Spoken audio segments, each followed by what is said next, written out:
welcome back to another video. Today we are talking about something that is very important to the both of us. I am doing this video with my husband. This video does hit close to home. It is about the farmers in India at this moment and what's going on with the protests with the farmers versus the government. And yeah, as you may have seen the images and videos of protests going on in India, and Punjabi and Indian people supporting across the world. We wanted to provide you with the information so that you know what's happening and you can chime in and support. Of course, we want you to make obviously your decision, but once you have all the information. We don't want you going into this or going against this without knowing exactly what's going on. So it's just to inform you guys. So pretty much what's happening is farmers of India at this moment, all farmers of India, are being called anti-nationals and terrorists. The reason for that is because they are practicing their right for protesting for something that they believe is not good for them. The government has come out with these 3 bills and they are pretty much enforcing them onto the farmers, and the farmers are saying, we don't want these, like we don't require them, we don't need them, we don't want them. And they are not listening. Not just farmers. These bills have been studied by lawyers and they said they are anti-farmers.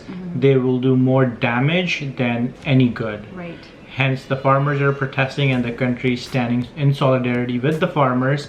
But of course there's so much misinformation on the internet and spread through media that you don't have the right knowledge and tool to support this or you know, go with it. Yeah.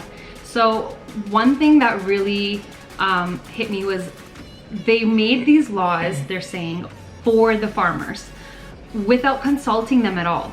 So they made these laws and these 3 bills that we'll kind of mention a little bit later, but the farmers were not contacted at all. They weren't brought up to them at all. It was just passed through and due to COVID. It was done in COVID, so the government was expecting that there will be minimal opposition from people, from anybody, and they will be able to do that in a sneaky way. But people have caught up due to social media, due to farmer organizations, you know, telling what these laws are about, and now farmers are out on the road protesting, millions of them, sleeping outside in the cold in December. They're not caring about themselves, but they care about the families, the next generations. That's why they're so determined. And they're doing this protest so peacefully. Like, they didn't create any type of ruckus or harm to anybody. They were just trying to make their way to New Delhi from wherever they reside in India. So they can get to New Delhi and they can bring this up to the government's attention, because clearly the government hasn't been listening to them. This isn't a protest that just started a week ago. This is something that they've been doing for the last couple months, and there has been no media coverage about it, and the government has completely been ignoring them. So at this point, they didn't really find any other way would help other than doing this peaceful protest to New Delhi. So they've been, you know, they loaded up their tractors and their vehicles, and a lot of them are walking this entire distance. How long would you say that would? 150 to 400 kilometers. Yeah. So these people are walking and driving 400 kilometers.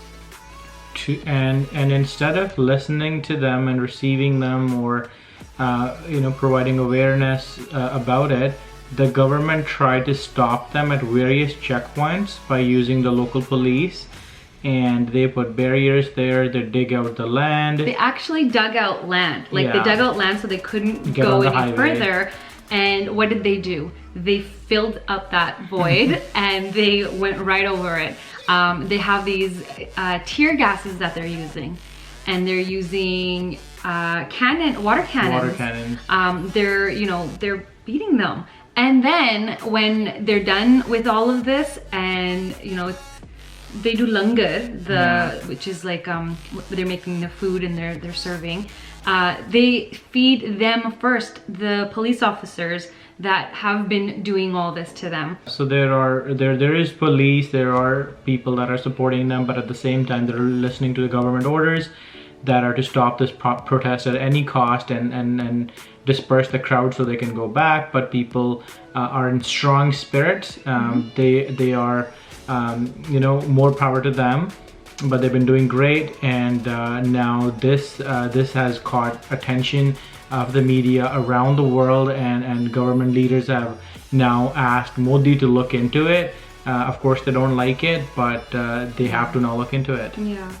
So pretty much what they're trying to do with these laws is remove MSP. MSP is the minimum support price for any crop, right, that you get if you go to a government regulated marketplace. And the reason is that you're assured that at the end of the farming season, after working hard for 6 months, you are gonna get that price for your crop, and you're gonna earn your livelihood, and your family can live with that money, and then you can now start the next cycle of growing your crops and everything. Yeah. And there's seasons for everything, of course, as you know. So now what they want to do is they want to give this up so that there's no MSP and pretty much no government involved. And it would just be big corporations dealing with these farmers. And a lot of these farmers are not educated properly on any of this. So how do you expect them to deal with these huge corporations and their lawyers and their contracts? You know, so it's very, very unfair. Let's say it does happen, and now the farmers have to go up to these corporations and try to sell their crops. They don't have the resources to be able to even negotiate the price. So whatever the corporation says, you know, if they want to buy something for 2 rupees, the farmers will have to do that because they don't have an option. They can't storage away these crops. They have to sell them at that time. And most of the farmers, 80% of them are small farmers. That means they only have 1 acre to 5 acres, right? Yeah. So for such a small farmer to go to a big corporation, sign a contract, understand, hire a lawyer, it is only going to add difficulties, and it's just ending up frustrating them and not being able to get the money back. Yeah, they're actually going to probably end up in more debt, and there's already enough suicides happening. We don't need more of that. So as you said, there's 80% of the farmers are small farmers, and 23% of them are already below the poverty line. Yeah. So how do you expect them to deal with these big corporations? It just doesn't make sense. Yeah, so these laws are made for the big companies who have been lobbying the government, and they are being shown as pro-farmer laws, and this will liberalize. But they have to understand that the level of corruption in India is much higher than the Western countries where some of these laws exist, and people won't have the fair right to fight if there's any injustice done to them. And this law also limits their legal boundary to the local district officials and not even go to courts.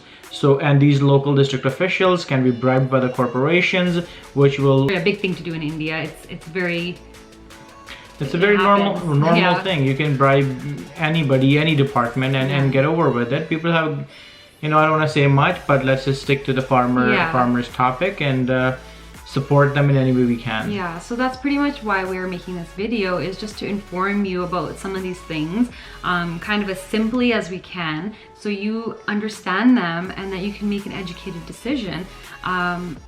Just think about it. If someone were to come into your life and make decisions and laws for your life without even consulting you about it, how would you feel? Right? You would want to be consulted so you can sit together, you can communicate with each other, go through the clauses together, see what benefits who. It makes sense that way, whereas they're just enforcing this onto them, and they're clearly saying it. They're saying, we don't want this. So then stop. Like, don't do it. There's actually one article somewhere that I read, and it said that the government is not going to back out only due to their credibility now, because if they back out, it affects their credibility. You're kidding me, right? Yeah, so they're very serious about their reputation. That we have now passed these laws and people might think we are incompetent. but they are incompetent because they came out with these laws which are not for the farmers and imposing it on them like a regime. So we would like to end with that. Let's all get together, unite, support. Of course, share this video so you educate other people, you educate yourself. The biggest thing we can do is awareness. Create that awareness, spread the word, get on your social media or do whatever it is that you can. If you want to make a donation, we know that Khalsa Aid is doing that. We've been a part of that, so I would suggest doing something of that sort. I can leave a link down in the description. If you just want to share this video or any other posts that you see, do that. Create the awareness, spread the word. I love how this has brought the community together, not just the Punjabi Sikh community, but all farmer families together. Like in India, you're seeing Hindu, Muslim, Punjabis, Sikhs, like you're getting everybody together and they're all doing seva together. They're all protesting together. This is amazing. And even in these foreign countries, Canada, US, the UK, Australia, like the rallies that are happening, you know, everyone's getting together and they're raising awareness that this is not okay.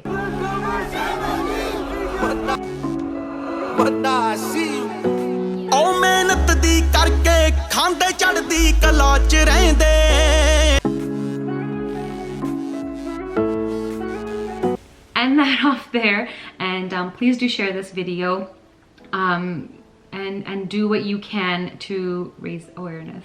Do comment below if there's anything else that we may have left out, or that you would like for us to know, maybe inform us in any way. And yeah, maybe we'll come out with another video. And be safe at those rallies, and wear your mask, sanitize your hands, keep a distance. But everyone, you're doing so great. It makes me so proud to, you know, have that heritage and the culture and the religion that we are born into. And yeah, that's about it. Other than that, stay safe and be the best that you can.